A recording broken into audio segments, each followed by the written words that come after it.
Here. Dino M. Pascalakis. Here. Mr. Mayara. Here. Mr. Newman. Here. I requested approval of the minute of January 10th, 2018. Can I get a motion to pass? So moved. Second. Second. All in favor, said aye. Aye. Aye. I get a minute to approve. Staff report, please. Okay. This is the part where code enforcement and police stand up and give us reports. They're not here. But I can tell you that last time we agreed that the CompStat reports would be no longer copied and delivered. And secondly, that the code report was set on the dais for you. It did not get into your packet. So it's in front of you now if you have any questions. That's the end of that part of the staff report. Yeah, I'm noticing that there's an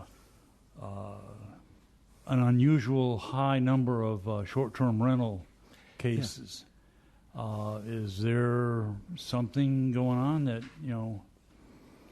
I just, Mike, ran across that today because a few of them have just passed my desk. So I have yet to talk directly with Mr. Denzel and Code Enforcement about this.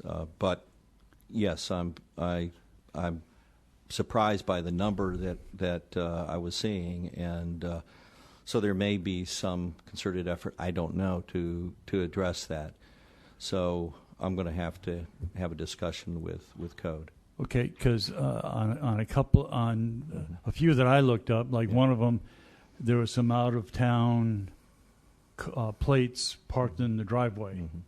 Mm-hmm. For me, and that seemed like it was the only evidence of a potential problem. And as a citizen of the community, I've been harping, and I think a lot of us have been, about a proactive code enforcement. But somebody might have guests from out of town and they're parked in the driveway, but to take code enforcement officers time to quit looking for rotted beams and investigate out of town plates just seems like not the best use of the manpower we have. I can't tell you if some of these are generated by a complaint basis, which is oftentimes how this occurs, and that they're seeing different people coming to a property and we receive complaints on those short-term rentals. On the e-Track-It, there's contacts, and right. One is usually the owner, and if there's a second one, it'll be the complainant. And on the one, it's a quantity of one, but there was no complainant that I saw. Well, again, I will inquire about that and the nature of what exactly is going on. Okay. Get back to you on it.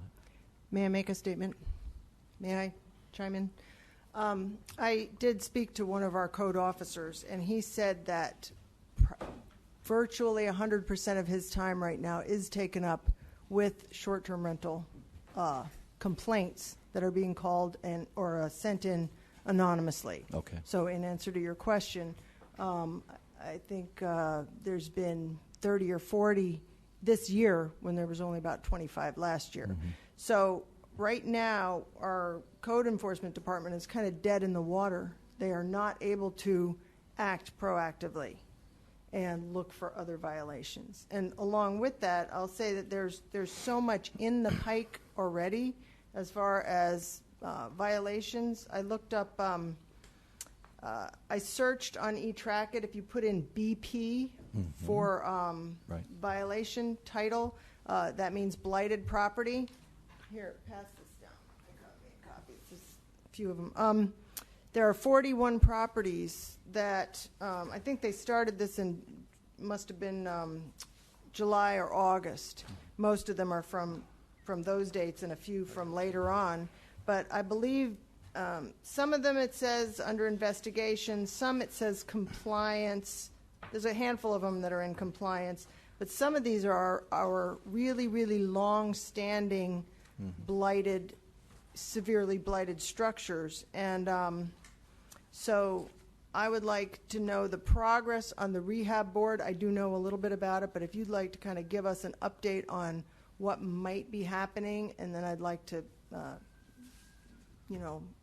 have a little discussion about possibly changing the requirements. But I'll just tell you that we have 3 applicants for the rehab board, correct?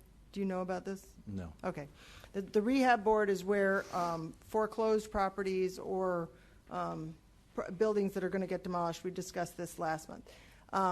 They put a call out for people like ourselves, citizens, to be on this board, and they had to have building experience, architectural experience, and some parameter of experience in building trades. Well, they got 3 applicants, and I told all the builder people that I know, and everybody, I do know one person who happens to be a realtor that has a little bit of experience that is willing to serve on this board, but he's not allowed to because he's not a builder.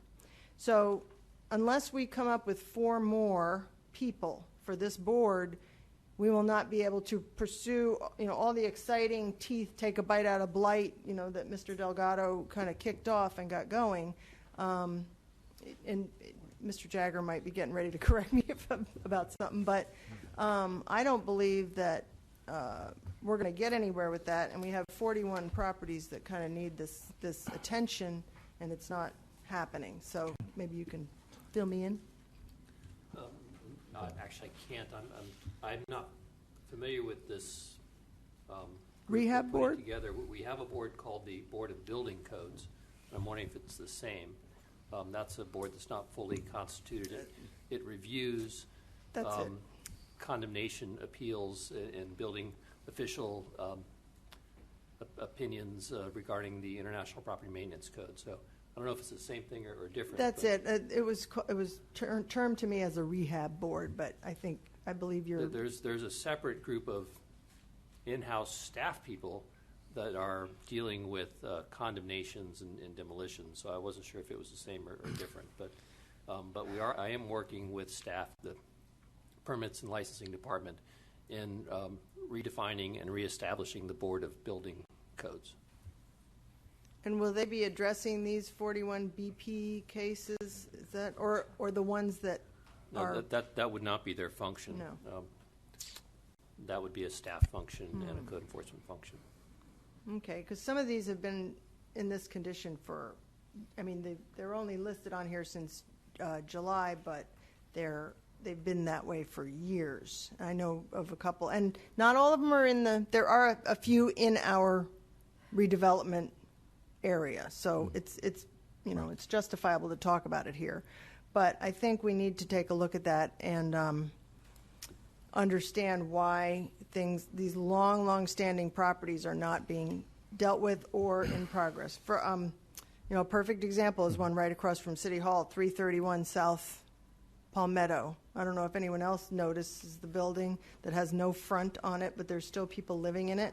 That's on this list. And I don't even really understand why it's allowed to be occupied. But we really need to get on the ball on this code enforcement thing, because we're very, very excited about our new projects. I have several things I'm going to bring up during board comments about, future projects. You may even bring some of them up. I'm hoping you know about them. But before we get all, a Twitter about new things coming, we really got to take a hard look at the stuff we've been slogging through for years and get it cleaned up. So on this, I won't go any further because we're talking about, I'll use my board comment time. If I could, I will go ahead and pull those BP cases and give you a little more insight into each of those in terms of working on it. For example, the last one you mentioned is downtown across from City Hall, and that one is being actively dealt with right now. And in fact, the reason that it's opened up right now is because we're addressing the need to get inside, look at the structural, and that's a part of the reason that right now you see it opened up. But we have everyone involved in this, and they've made the determination that people that are in there right now can continue to live in there while this particular work is going on right now, and that'll be the case probably in a number of other cases that I bring forward later. Okay, Okay. thank you. You're welcome. Can I make a comment? Or I have a question. So the ones on your list, are those ones that have not gone to the magistrate yet? I don't believe they have. Well, They're in process. Every time I Yeah. question what happens to the ones that Sure. have gone to the magistrate, it's just kind of up in smoke. Nobody seems to have like a follow-up. I'll have an answer for that. It's almost drawing a matrix of, okay, this went to magistrate or this did not. It opened the case, and so you'll see some of these at different stages. And so I think what would be helpful is to show the stages that we're in with some of these properties. Well, and then to follow up on that, I mean, I know the one property that we've been talking about for years. It's not on here. Did go to the It's not on here. It's because it went to the magistrate and it was adjudicated, and now nobody can say what's happening with it. And so, what's the point of going to a magistrate and having a judicial hearing? First of all, I would hope if we live in the redevelopment areas that we would have a chance possibly to go into court and be aware when properties come up, because we live there and we know what's going on. That's one thing, nobody's notified. Oh, sorry. But I think right now I'm just kind of curious what happens after it goes to court, and we haven't been really told. So I did see in with the commission a week ago where a couple of properties, they wanted to have some forgiveness on their fines and everything because they did alleviate, kind of address their issues, but I don't think that's the case in some of these. So my other comment on, just to follow up with Amy, is questioning as we move forward maybe with issues in the redevelopment areas, that the codes or the enforcement be stricter in redevelopment areas, or that there should be shorter timelines or higher expectations simply because they are already blighted, and we need to address that in order to move forward with any other projects. That's just an observation. Any other questions, Mr. Berger? No? Anything else? Okay. Go ahead. I'm done with that part. So I think we're ready Ready for the election? for the election. Go for it. Yes, sir. Go ahead. I guess we have an election. Mr. Berger, would you walk us through it, please? Sure. In your bylaws, not that you all have them with you right now, but it's pretty straightforward. We need to have a chair and a vice chair, and you can serve up to 2 one-year terms in that position. And Mr. Myra has served 2 terms as chair, and now it is time to in each year to elect a new chair, and so you can take names of people that you'd like to nominate from this board to be. I would like to nominate Mike Dennis as chair. Okay. I'd like to name Dino Paspalakis as chair, please. Which one? Yeah, you can have. Dino Okay. M. Yeah, south. If you'd want to handle this as a normal motion practice, there'd be a motion in a second. You make a vote, it's up or down, and then there'd be if that were to fail, you'd move on to the next motion for the next nominee for chair. I So- second nominating Mike. All right, so that'll bring you to a vote on Mr. Dennis. Okay. And Mr. Dennis, assuming you're agreeable to that, But do I vote or not? you can vote. Okay. Okay. I have a motion for Mr. Dennis as the chair. I have a second. All in favor say aye. Aye. All disagree say no. No. No. No. I guess we have four. Wait, point of order. Yeah, point of order here. I'm sorry, but I've been to many meetings in the past, and whenever there's a nomination for officers, people put in the names, and you know how many people are running for the office before you vote. You don't up and down the motion, you know, and that's not according to Robert's rules. That way, it's certainly up to you. Because that's not the way Robert's Rules of Order does elections either, you know. All right. It don't matter. I mean, I mean, that's how we choose board members. yeah, too. but usually that's the way it's done. I mean, it's, by names.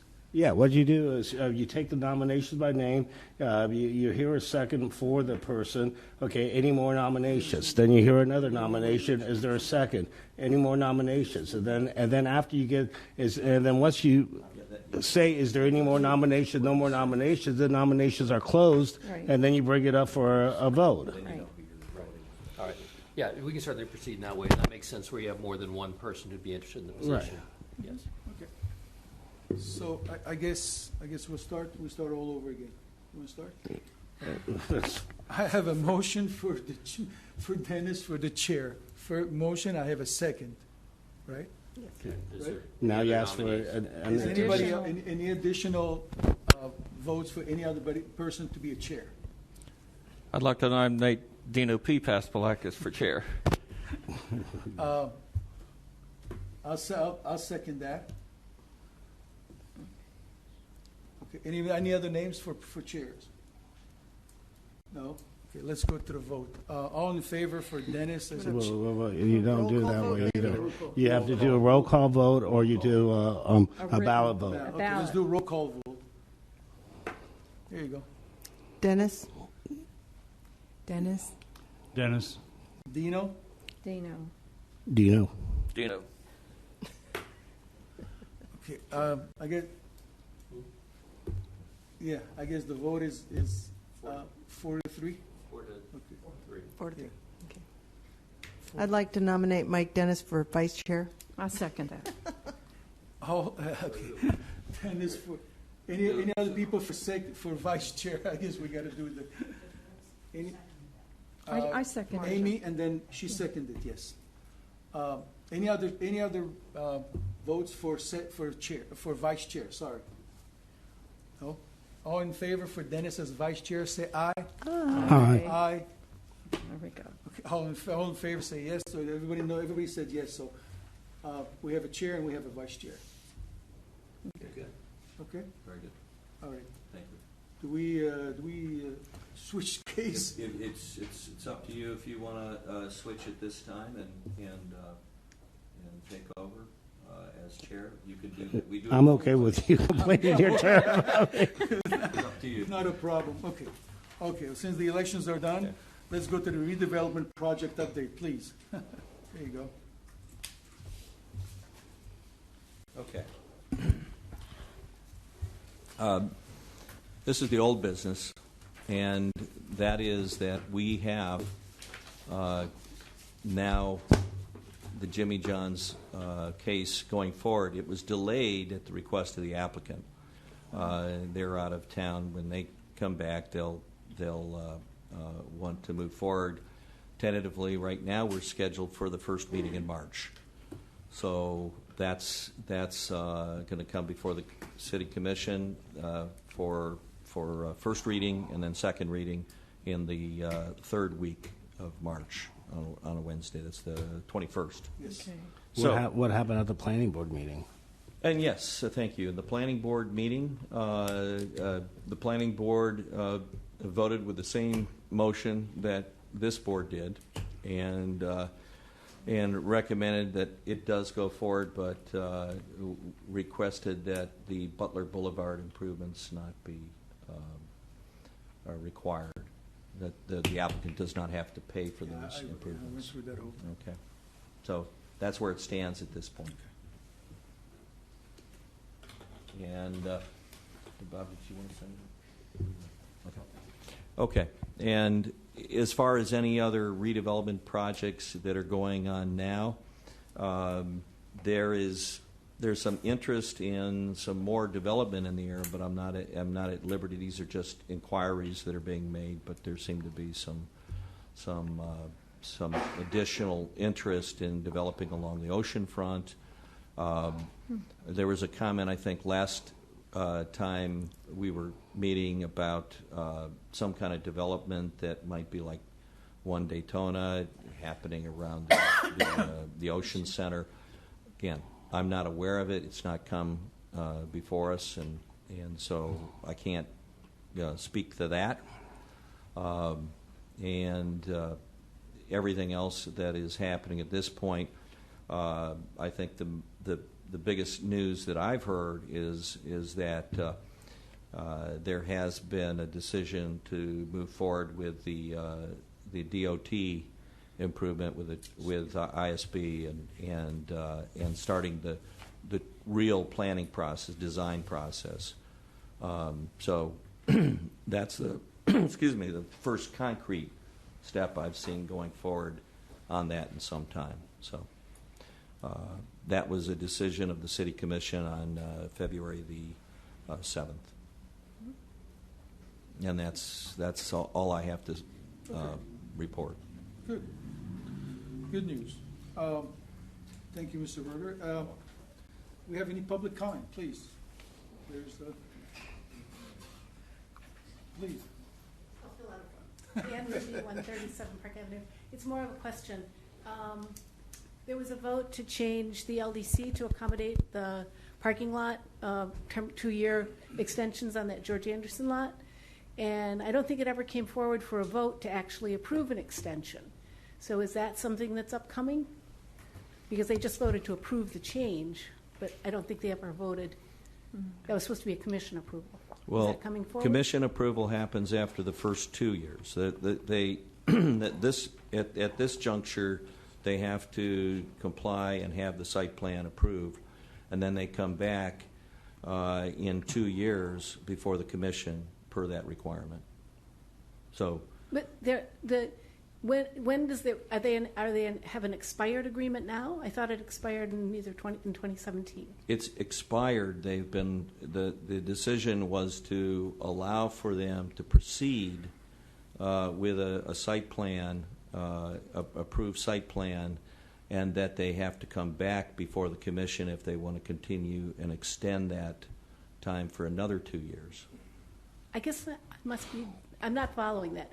I thought it was to just change the LDC to allow to have them come before the commission to get an extension for another 2 years. No. No. It was to approve going forward with the project as it is now. As a parking lot. As a parking lot. For 2 years. For 2 years, provided that they have an approved site plan, and then they would have 2 years to come back and then ask the commission for a further extension. So at this point, they're working to get the site in compliance with the LDC change, and then they can open up as a parking lot? Like, who approves that it's up to this? What are the steps? Sure. It's an administrative site plan. Yeah. And they are working on that right now to bring that into compliance. So they are submitting an official site plan like they did before, and I have not seen it. I've talked to them. I'm expecting it very soon for that to be submitted so we can keep moving this forward. So the change to the LDC was the approval for this extension, essentially, once the site plan is compliant, is what you're saying? Once the site plan is compliant, and they have 2 years to operate, and then after that come to the commission if they want an extension. Okay. Thank you. Okay. You're welcome. Any more public comment? When you have a chance. Yes, sir. Good evening. Could you please can tell you, me? excuse me, sir. Can you state your name and your address, please? Surely. Thank you, sir. Frederick Ziegler. I live at 2566 Coral Way East, City of Daytona Beach. And if you could just take a moment, sir, Mr. Berger, is it? Could you please explain to me? You said that there's interest on some possible projects on the beach side. Could you please explain to me and maybe somebody else what is interest? Interest is in when somebody calls and is trying to find a way to develop a piece of property, has some questions about zoning, about what they can do on that lot, and so that they can make some determination whether or not they might want to go forward with a feasibility study to look at possibly purchasing some land and developing on it. Okay, so basically the interest would be determined to be a telephone call. Yeah, it's a possibly or a letter or right, something like that. And sometimes we'll have people walk in and make inquiries. So you could have some guy you don't know if he's got 10 cents in his pocket walk in, say, I'd like to build something over on the beach, and you would notify us that you have interest, maybe, possible interest. No, I get those too, but again, it's only saying that there are some legitimate interests. Okay. Are we able to know who these people are that have interest? No. And why not? Because when somebody calls and they're just inquiring about real estate, I do not have to convey that information, and that's the position that we take. Is it's not a public information. So somebody calls from Minnesota, yeah, and he calls the city of Daytona Beach, and he says he's interested in a possible beachside project. They're going to direct his call to you. Is that like what the process? Sometimes, if it's in redevelopment and people have questions about zoning, they'll oftentimes. I mean, you see what I'm getting. I mean, interest is a really big word to use to us and to the board here. We had interest. This is why we, at what point do we have knowledge of what this interest and how far this interest is going? That's my point. I'm not here to argue with you, but sure. But that's a big comment what you made about an oceanfront interest is a big word to me. Yeah. And I live over on the beach, and sure. That's why. I mean, I don't know. Do you follow me? I understand, and we'd all like to know every phone call that comes in. But you know them. But I know that some people are interested. I don't know what they want to do exactly. I know, but all I'm saying is you know their name. Sure. You I know a name. Sure, I have okay, names. that's all I need. Okay, Thank you. You're welcome. Kind of a follow-up question on that. When the project becomes public, then it's given a DEV number in the system, in the e-track-it. Then it's just a matter of us or the public looking at each one and kind of seeing what it is. Correct? I mean. Right, it's in the record. It's transparent, and there's a request that does come in, and somebody's officially making an inquiry. It's a public record. Okay, so as a board member, I could kind of monitor the DEV 2018s and kind of see what's coming up and know what's potentially going to happen here. That's correct. Okay, all right. And to the extent that something is coming in and we're actually at a stage where I think we have a real project that is going to come, particularly before this board, we may be able to provide that information, because what happens in a lot of these processes where someone wants to develop, the first thing we do now on those major projects require a neighborhood meeting, and that's the first place sometimes that things come out. And that's based on an inquiry where there might not even be an application that's formal and in the system yet. May I say something? The neighborhood meeting, there's a lot of work that goes in before the neighborhood meeting. By the time we go to a neighborhood meeting, there's usually plans, there's attorneys, they've had staff hours going into it. So you can't say the very first thing that happens is a neighborhood meeting. No, that's just kind of the first public announcement, and it's only people within 300 feet or something of the project. Is that right? You can sign up for notifications yeah. online. Right. You And can. anybody can go to the True. Right. That's true. Right. But as far as an announcement, if I weren't really looking for it and it was 500 feet away from me, I probably wouldn't know about it until. Right. I I wouldn't even be at the neighborhood meeting. And then along that same line, at the Eggs and Issues breakfast, I think it was, Mr. Chisholm mentioned that they were, I won't remember his exact words, but we're looking at partnerships or something like that for a 29-acre site near the Ocean Center in the Main Street area. I don't know if he said Ocean Center, but he was talking about, my question was about Main Street redevelopment.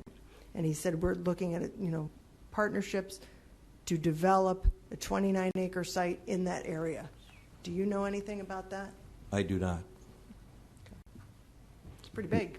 Was this an RFP? Nope. Okay. It was he was a speaker at a meeting, and I asked about progress in Main Street redevelopment since the workshop, the big workshop the commission had in whenever it was, September or October. They had a workshop on Main Street redevelopment, and they talked about Bike Week Master Plan, and they had about this much information, and they all sat around with Mr. Chisholm and discussed Main Street redevelopment, and I really don't think anything's come of that. But in answer to my question about that, he mentioned a 29-acre site. I'm assuming it's in the Main Street area. So we all ought to probably be on the lookout for that. Well, and if I could interject a comment, this may have been the same thing that was brought up at these county beachside meetings about workforce housing and making use of the vast acres of empty parking that we could have it double. We could have housing be there and still have parking be there. I think that's a proposal, an idea that's been floated. So that may be what is being discussed. But 29 acres is a big parcel. Yeah. It's a big parcel. Yeah. So along those lines, has there, when Amy's talking about all of this pre-planning and everything before we have neighborhood meetings, I'm hearing lots of rumors that the plans have already been kind of confirmed about the possible parking lot on Grandview or parking garage. And I mean, there's just rumors floating around. So again, I would hope that that's something when the time comes for development of that property, that everybody, not just within 300 feet, because everybody that lives in that entire area, Main Street and Atlantic included, are going to want to be kind of part of that discussion. And I don't know where it's at, and I really haven't heard anything, definitive, but the rumor mill is running rampant. And unless you have something else to add to that. I know nothing. We keep hearing it's going to be a high-rise parking garage, and I don't think most of the people that live over there think that that's really positive for anybody. Yeah, consider the source on that. I don't know. Yeah, Because some people have old information. Yeah, they do. I get it. That project is north of Seabreeze. No. No, we're talking about the lot Grandview. across the street from me on Grandview.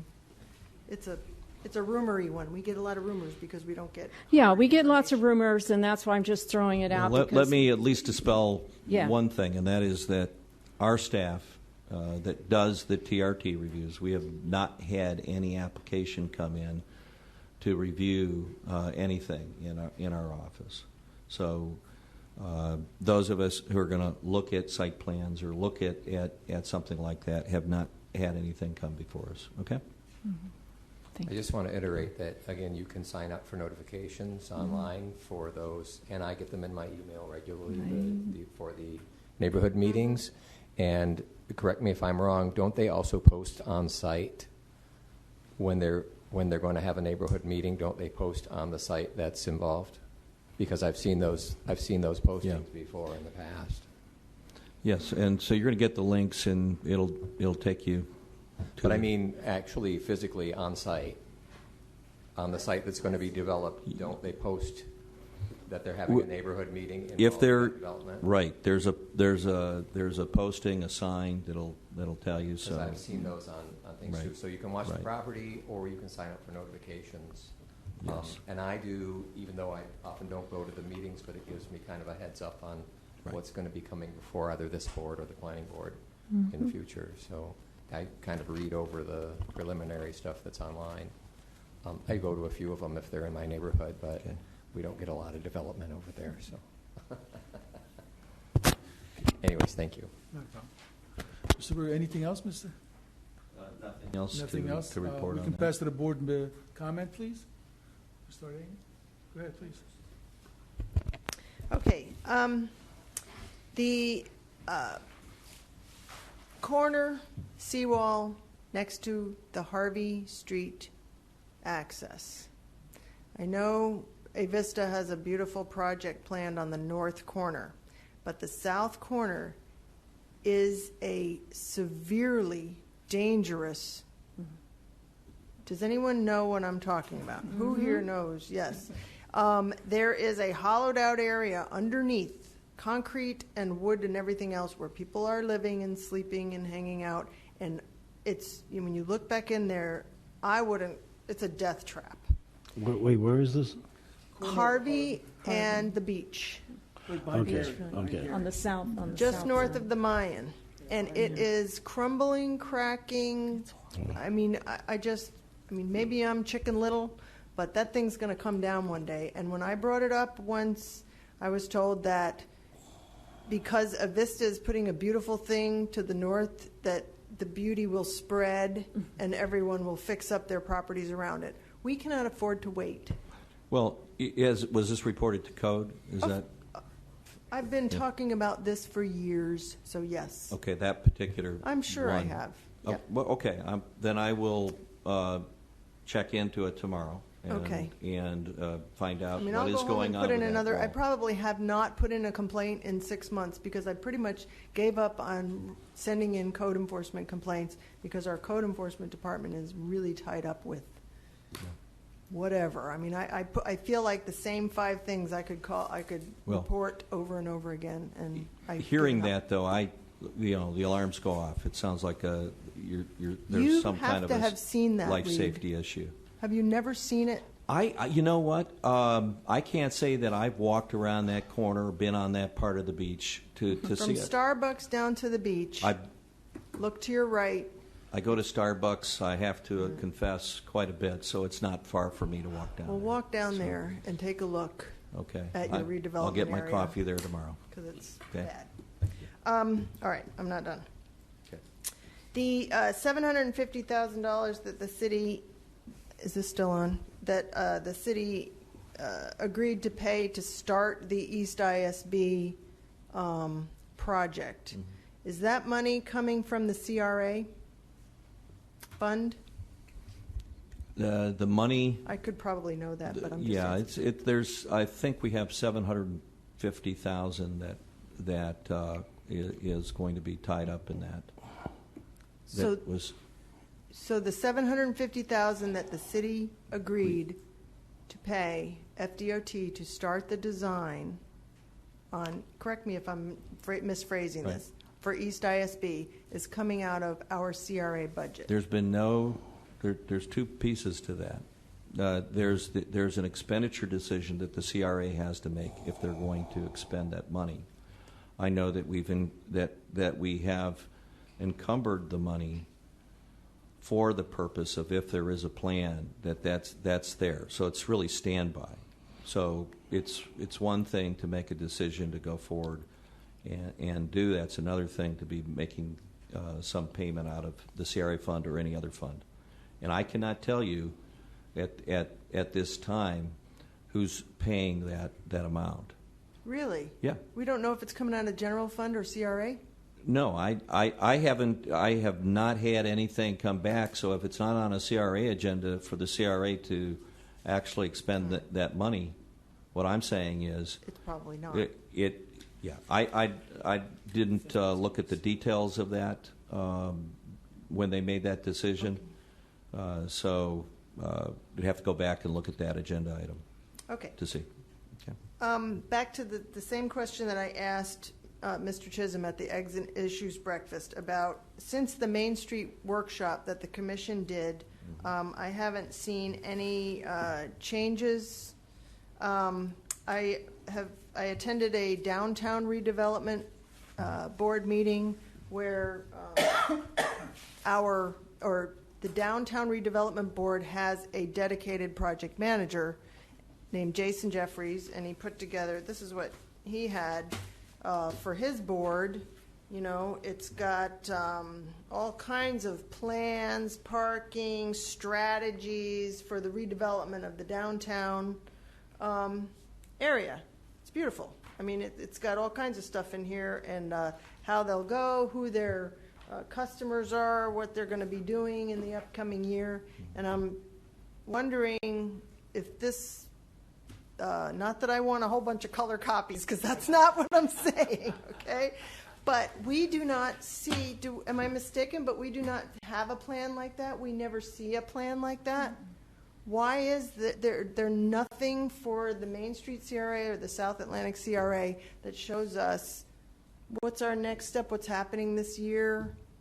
We're sort of in a wait and see mode. I'm not even really asking a question. I guess I'm making it, you know, when I'm done, you can kind of, if you have any information, chime in, and if not, I guess it's going to be another just a shrug. But I think that without a plan, we're just, you know, we're sitting here spinning our wheels waiting for the next big project. When we all can look at the list of the code enforcement complaints, we can all drive down Main Street, we can all drive down, you know, we're waiting now for East ISB. God, it's, you know, it's only a couple of years away. But meanwhile, there are buildings on there that should have been attended to, people that should have been cited and violated and charged for blighting our city. And just messes right and left that need to be cleaned up, and I do not understand why we're waiting. So, will we ever have a plan? I guess the end of that topic. You have a plan. It's a redevelopment plan. It's online. You have the E-zone plan. If you're looking at the action items that are on there and you want some update, we can bring back something for you on that to show you where we are with both the redevelopment plan, the E-zone plan, and anything else that's being implemented. Well, can you give me an example of one thing that, like, what's going on this week in Main Street redevelopment? This time we're working on the lighting and trying, and that's not in any plan. There's nothing that says go out and put additional lighting in there. Because we brought it up, I think. We've had it on our list for some time, and we've been doing work on adding light and fixing up the lights out there. So this is nothing new, but we are upgrading them because there were requests to go out there and look at the light levels. And I think what came out of that, a very good thing, was the fact that where I think the lighting is a problem on Main Street and doing something about it is in the street. And that will really change the lighting on that street by putting some of the high poles out there. Mm-hmm. So they're going through right now and looking at the difference between the different types of poles and how much they cost, and to get that project moving forward. Okay. This might be a question for our code enforcement officer that didn't come tonight, but maybe you'll know, Reed. Sure. I was told by at another meeting that I was at, Helen Rieger made the statement, and I know this is true because I've read the code. The city does not allow parking on grass lots ever, she said. And I'm wondering if that will be enforced during Bike Week. Because there are lots that are grassy, and I know, for example, Phaedra Lee at Main Street Station, she has a huge lot that she was required to concrete in order to do parking, for events, and she complied with that. And there are other large lots in the Main Street area that are commonly, on a weekly basis, used for parking, paid parking, and I'm wondering when. How long we're going to allow that to go on. I can't speak to how long that's going to go on. I'm aware that there are a number of places where there needs to be enforcement. Having gone out there and looked at the list of the lots and have raised that issue with code enforcement. So we will see how they react this time. We are concerned about anybody that's going to take advantage of parking in places they're not allowed to, as opposed to being on a hard surface and where they're allowed to park. And I think we also know there's some leftovers from what was allowed in the past, and a number of those properties no longer are used for parking. But when it comes to seeing somebody on grass that's out beyond the Main Street area, because there is an area along Main Street which specifically allows some parking on grass. And so if you read those guidelines, you'll on Main Street? Not like right on Main Street, within the block that's adjacent to Main Street. So there is a provision in there. I'll take a look Yeah, at that. take a look at that. It's just one section. Everyone else has to have paved parking. Okay. And this is my last thing.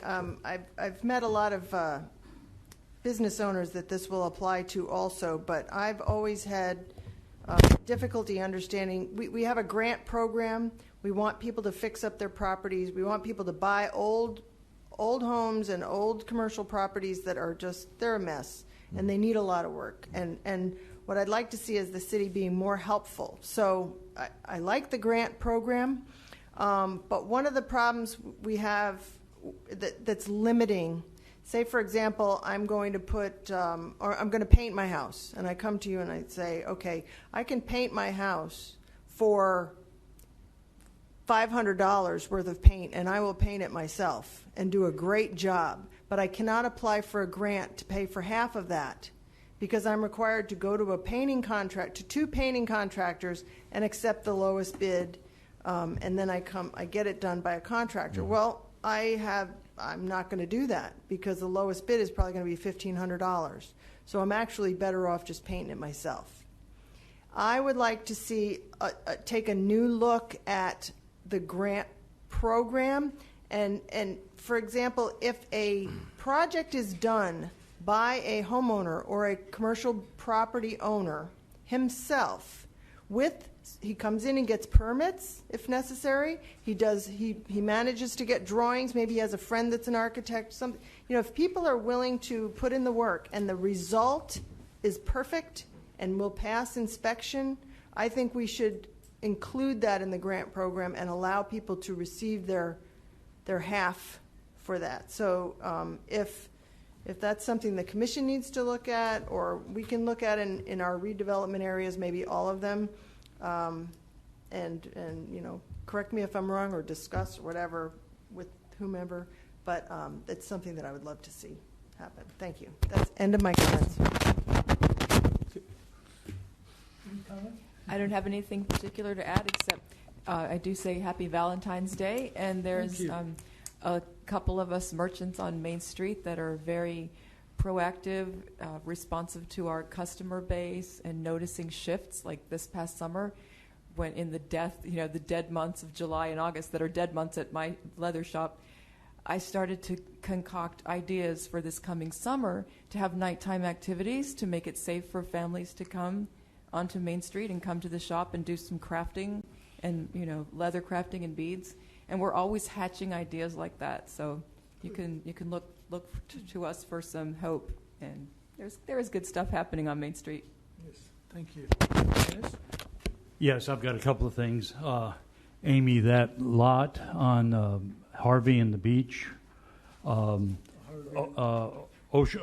Avenue, the Ocean Deck had a neighborhood meeting where they were trying to build a parking lot, but I don't know what actually happened to it. No, they don't own it, but they were going to rent or lease the land and build a parking lot. And I haven't talked to Ken Botts lately, but it's kind of stymied. And Reed, some of that seawall has palm tree logs. The plywood has fallen off, but the palm tree logs are still there. And when I was a kid, that seawall was there, so those palm trees are older than me. Another thing, the several projects including that parking lot that had made mention of the county desire for a extended boardwalk. And I've seen it in the drawings from the Longboard project, and the Vista project also has sketches or whatever. Has the county specified what this boardwalk is going to be? You know, like, is it timber or concrete or you know? Not aware of any specifications. So all these developers are guessing what they think the county might want. Well, there's two different things. If we talk about near the pier, we're talking about actually a boardwalk that would be on the west side of the seawall, as opposed to on the east side of the seawall. The discussion in other areas, in the one that you've heard about, where you would actually have a boardwalk that might be on the east side of the seawall, is just that. It's discussion, it's talk. A couple sketches I think they put out there, and I haven't seen anything further. Okay, just curious. Sure. And also, there were not that long ago, but and I read something in the paper or someplace where Florida Power on lighting, Florida Power will exchange the fixtures for LED at no cost. You know, you keep paying the same electricity or cost that you do for your 400 watt street light. You change it to a 20 watt. I'm guessing on numbers, a 20 watt LED, but you continue for a year or some amount of time to have pay for the 400 watt. You know, and that's how they. Have we pursued that? I mean, yes, we have, and we are working on an effort with FPL coordinating that to change out street lights and move towards that kind of a system. We've already done it in some places, like in the downtown and some of the parking lots, and I think we're looking at moving forward in a more significant way. I think the city should advertise or publicize that or push that, because that's one of the things that, as a citizen, I'd like to, that's an easy way to increase the lighting levels and make things brighter. Going back to your grant thing, a while back, and I've been talking to various city council members, instead of a grant for sweat equity improvements, I've been looking into a loan, a low-cost loan, and what's stymieing me right now is I can't find a bank or some financial institution that would manage it. A grant means you got to have you got to prove that you're somewhat desolate and da da da. But a loan, all you have to do is say that I will pay it back, and I did a spreadsheet analysis where if it was just $100,000 in year one, and you had a max of $5,000, and you had to pay it back in 5 years, this thing could be self-sustaining. Right. And so the interest would go back, would pay the bank to manage this, but the principal would stay the same, and year after year you'd have more and more money for even a tenant could. There's a guy up the street from me that repainted his apartment because it was lousy looking, and he did it at his own cost. So I think there's ways of doing it, but right now I'm stuck at finding a financial institution that would do the loan crunching and sending out bills and stuff. But I think it'd be a wonderful way to encourage people to paint their house and the sweat equity, and if you're going to build pride in the neighborhood, nothing like going out there and sweating and painting. Anyway, that's just a thought on it. I'm done. Thank you. Okay. Comments, please. Yeah, I just want to comment on your discussion about the extending the boardwalk. I guess I would have concerns down the road as they look at that, because I walk on the beach all the time. Anything that goes east of the seawall is going to pretty much do away with our beach when it's high tide. Because right now, when the tide's coming in, there's literally only 15 or 20 feet between the seawall and the water, which really limits what people can do on the beach, depending on, what time of day it is. That comment aside, I just wanted to say something nice about, I went to the music festival Saturday. There was a lot of people on Main Street. It appears that it was very successful. It was just great to promote local music and to have a really enjoyable place for families to go, and I thought it was wonderful. But I also noticed all the planters had flowers, and it just made me feel good about walking down Main Street. So that's a new feeling, and that's a positive thing. And I would just encourage the city, and if we can do anything to move that along, to try to work more on aesthetics, because it definitely made a positive impression seeing planters with actual flowers and seeing things cleaned up. I love that they repainted, whoever has the building there on Wild Olive has repainted the motorcycle, the guy riding the motorcycle, and it looks nice and fresh, so that it looks like it's being cared for. So there's just some positive things going on. I just want to commend whoever's involved in all that. Good job. And then I wanted to go back to a little bit for what we talked about with code enforcement at the beginning as far as short-term rentals. I actually don't have a problem with code enforcement going if there's license plates that maybe, if there's out-of-state license plates. I know in my neighborhood when that's come up, code enforcement has knocked on the door and they ask the people, just flat out ask them, why are you here? And if they have a reasonable explanation, they move on. That's the end of the story. It takes all of 5 minutes for code enforcement, and if it's not an issue, fine, they're gone. If it is an issue, well, then, yeah, the consequences.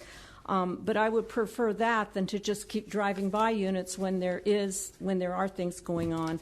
Moving down the road, I think there should be some discussion, maybe during peak tourism times, that code enforcement maybe specifically assign a couple of people just for short-term rentals.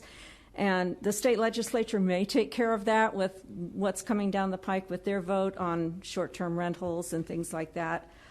So it may be an issue of actually monitoring how properties are being maintained. But that would just be something I would see as code enforcement maybe could have people specifically that do that, and then the others could stick with looking at the building violations and things.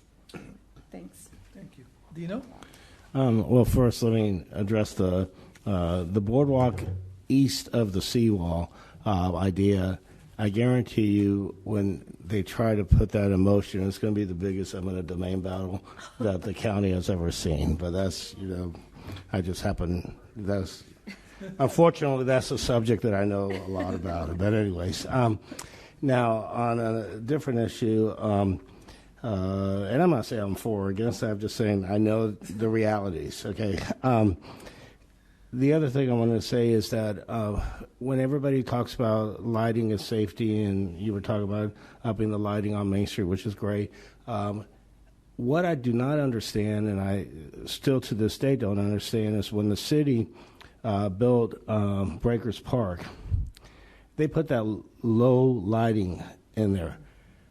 We have an exemption that was signed off by a federal judge that actually states that that we could follow the IES standard, the Illumination Engineering Society of North America safety standard for lighting, which allows lumens of, I believe it's like 80 or something, pretty high up there, and the qualifications is 100 feet north of either north of Butler or 100 feet south of Main Street, which that entire park falls within the 100 feet south of Main Street. So why do we not light it up? It would solve a lot of problems that we have with homeless and I know some of my employees have been beat up walking down Ocean Avenue that way at nighttime, and it's just one of those things that, I think and I'm sure that you hear the complaints from Joe's Crab Shack for people walking up there and being solicited and what have you. So I think that raising the level of lighting is allowed, and we should, talk about it. But anyways, that's all I have to say. Yeah, and thank you very much for... I'll answer that question for you with the lighting on breakers. Dino, go ahead, please. Two things. Amy was talking about 29 acres by Main Street. Have an idea what they're talking about? And is it a good or a bad thing? I mean, are they looking like amusements, or are they looking at houses, restaurants? You're asking me to guess?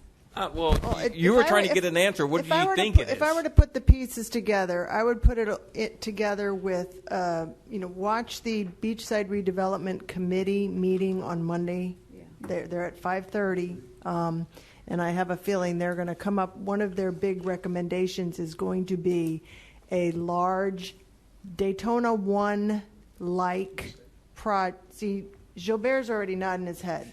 Do you know something? Maybe you should be asking him.